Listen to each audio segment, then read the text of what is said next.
अगर ये जान गए ना आप, तो आपके यहाँ से कोई भी ग्राहक वापस नहीं जा सकता है, यानी कि कोई ग्राहक वापस नहीं जाएगा आज के बाद। अगर आपने ये वीडियो देख लिया तो आप खुद मेरे को कमेंट बॉक्स में आके बोलेंगे कि आपने मुझे सही इन्फॉर्मेशन दी है।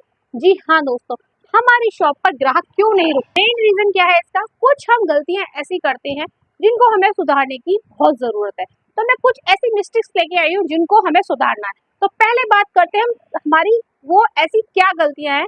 तो राधे राधे दोस्तों, स्वागत है आपका एक बार फिर से मेरे चैनल दुर्गेश मधु ब्लॉग में।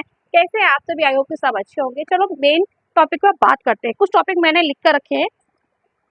ग्राहक आते ही हम सबसे पहला क्वेश्चन जो गलती करते हैं, क्या चाहिए। अगर आप बैठे हो, मान लीजिए मैं बैठी हूँ और ग्राहक आया और मैं बैठी हूँ, वो मोबाइल देख रही हूँ, क्या चाहिए? या तो मैंने मोबाइल ही रखा और ना ही मैंने खड़े होकर उनका वेलकम किया, तो ये हमारी बहुत बड़ी गलती हो सकती है।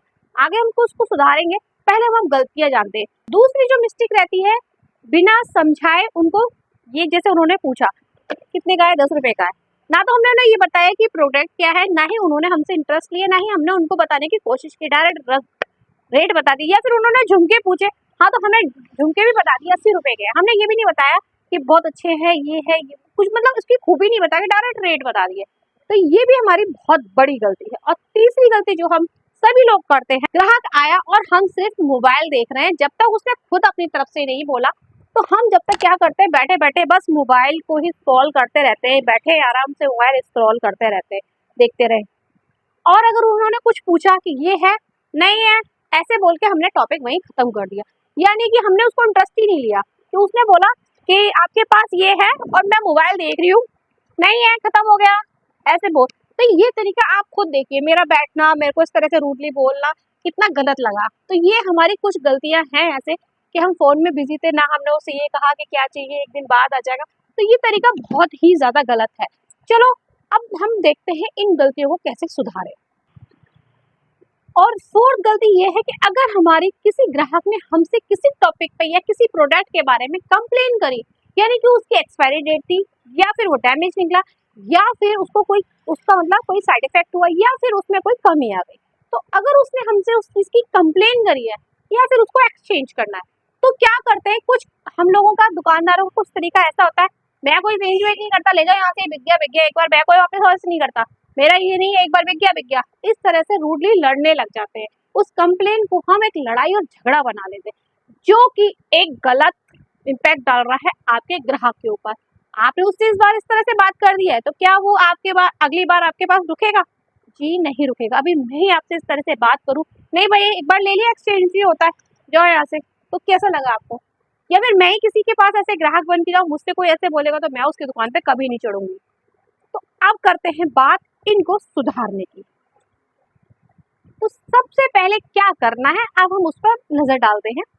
आपके पास कोई कस्टमर आया, तो सबसे पहले तो आप जो बैठे हुए हो, आराम से फोन जो देख रहे हो, अच्छा आइए बैठिए, सबसे पहले आइए बैठिए, क्या चाहिए, अगर बैठने का है इंतजाम तो बैठिए, वरना खड़े होके वेलकम करिए, क्या चाहिए आपको, बताइए मैं आपकी क्या सेवा कर सकता, क्या चाहिए आपको। इस तरह से आपको बड़े प्यार से बात करनी है, जो भी आप काम कर रहे हो उसको छोड़ के।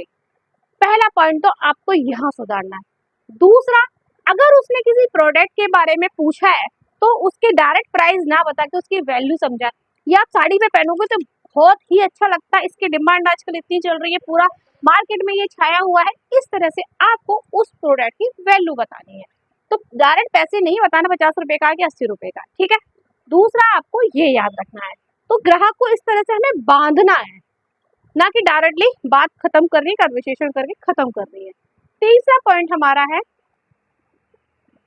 ग्राहक से हमेशा आई कांटेक्ट रख के बात करें।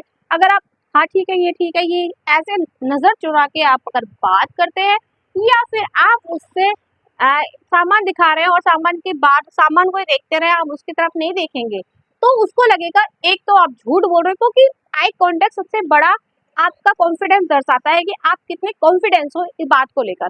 तो आई कांटेक्ट हमेशा रखें उसके साथ में, हमेशा आई कांटेक्ट रखेंगे तो वो आप पर बिलीव करेगा। ये प्रोडक्ट नहीं है मेरे पास, बट इससे बेटर ऑप्शन मेरे पास है, मैं दिखाऊं आपको, ये बोलना है, ना कि कुर्सी पे बैठ के खत्म हो गया है नहीं, ऐसे बोलना है। मान लीजिए कोई क्रीम लेने आया है, तो आप बोल सकते हो कि ये वाला मेरे पास नहीं है पर इससे बेटर ऑप्शन आया, क्या मैं दिखाऊं? तो आप उसे एक बार ट्राई तो करें, डायरेक्टली मना करने की जगह एक बार ट्राई करें। तो इस तरह से आपको उस ग्राहक से बोलना है, ना कि है नहीं खत्म हो गया जाओ यहाँ से, ये नहीं बोलना है। ओके, जो भी कस्टमर किसी भी टॉपिक पे या किसी भी एक प्रोडक्ट के लिए आपसे कंप्लेन कर रहा है, तो उसको आप कंप्लेन बिल्कुल ना माने, उसके साथ लॉयल्टी बनाए, उसको बोले हाँ बहन जी या भाई साहब गलती से हो सकता है, गलती से चला गया, या हो सकता है मुझे भी इस प्रोडक्ट के बारे में ज्यादा नॉलेज नहीं था, कोई बात नहीं, आप रिटर्न करके दूसरा ले जाइए या एक्सचेंज कर लीजिए। मतलब उसको लॉयल्टी देना है हम, कि हम आपके लिए इतना सोचते हैं, हम आपके बारे में ध्यान रखते हैं। गलती से अगर चला गया तो सॉरी भी बोल सकते हैं, बजाय लड़ने के। तो उसको आपको किस तरह से डील करना है वो आप पहले ही बताएं। और सबसे बेटर ऑप्शन ये होता है कि आप उसको सामान चेक करके दें, और जब भी आप सामान उसको दें उससे पहले ही ये बता दें कि ये कुछ प्रोडक्ट ऐसे हैं जो रिटर्न नहीं होते और एक्सचेंज नहीं होते। जैसे कि लिपस्टिक वगैरह होती है, नेल पेंट वगैरह होती है, ये रिटर्न के नहीं होते हैं, और ना ही क्रीम वगैरह रिटर्न होती है। तो पहले ही आप उसे चेक करके दें यहाँ से, वो ज़्यादा अच्छा ऑप्शन है। और अगर गलती से कुछ हो भी जाता है गलत प्रोडक्ट, तो हम उसको कंप्लेंट ना समझ के अपनी गलती स्वीकार करेंगे और लॉयल्टी उसके साथ बनाए रखेंगे। और याद रखना, जो सिर्फ बेचता है वो एक शॉपकीपर होता है, दुकानदार होता है, लेकिन जो समझता है वो एक ब्रांड बन जाता है आगे चलकर। तो आपको डिसाइड करना है कि आपको सिर्फ ये दुकान छोटी सी चलानी है, या अपने एक ब्रांड बनाना है, या फिर अपनी वैल्यू, अगर ब्रांड भी नहीं बना पाए तो अपनी एक वैल्यू अपने मार्केट में क्रिएट कर सको कि सब लोग जान सके कि फलानी दुकान फलाने नाम से है। इतनी वैल्यू तो मतलब डिजर्व करते ही हो इतनी मेहनत के बाद। तो इन पॉइंट को बिल्कुल भी इग्नोर मत करना, जो गलती करते आए हो उनको सुधारना, और इन गलतियों को दोबारा नहीं करना, मैं आपसे यही कहूंगी। तो ग्राहक आपकी दुकान पर आएगा नहीं, दौड़ कर आएगा।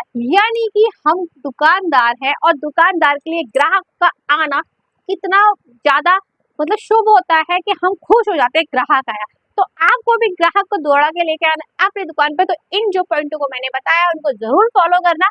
आगे से अगली बार से आपके यहाँ पे इतनी सारी लाइन लग जाएगी कि आप मुझे आके बोलोगे थैंक यू दीदी। तो आपकी दीदी बैठी है आपके लिए इतने सारी प्रॉब्लम का सोल्यूशन लेकर। कोई भी प्रॉब्लम हो तो मुझे आप बता सकते हो, मैं हर टॉपिक पर कवर करने की कोशिश करती हूँ। मैं भी फिर भी कोई भी टॉपिक रह जाता है तो मैं कोशिश करूंगी कि अगली वीडियो पे कवर हो जाए। और 2-3 वीडियो मेरी अभी और पेंडिंग है जो कि डिमांड पर है, मैं जल्दी लाऊंगी। ऐसा नहीं है कि आपने खाए तो मैं नहीं लाऊंगी, बस उनको बनाने के लिए मैं प्रॉपर तरीके से बनाना चाहती हूँ कि अच्छी बने। आपको वीडियो पसंद आई तो लाइक और हाइप जरूर करना। और आजकल मैं अपनी वीडियो पर शॉर्ट्स में दुकान से रिलेटेड के साथ साथ मीशो हॉल भी डाल रही हूँ। तो आप भी अगर उसको ज्वाइन करना चाहते हैं या फिर पसंद आए कुछ सामान मंगाना चाहते हैं तो जरूर मंगा सकते हैं, ट्रस्टेबल है। मैं ऑनेस्टली रिव्यू दूंगी, पसंद आए तो जरूर मंगाना। Radhe Radhe, bye bye.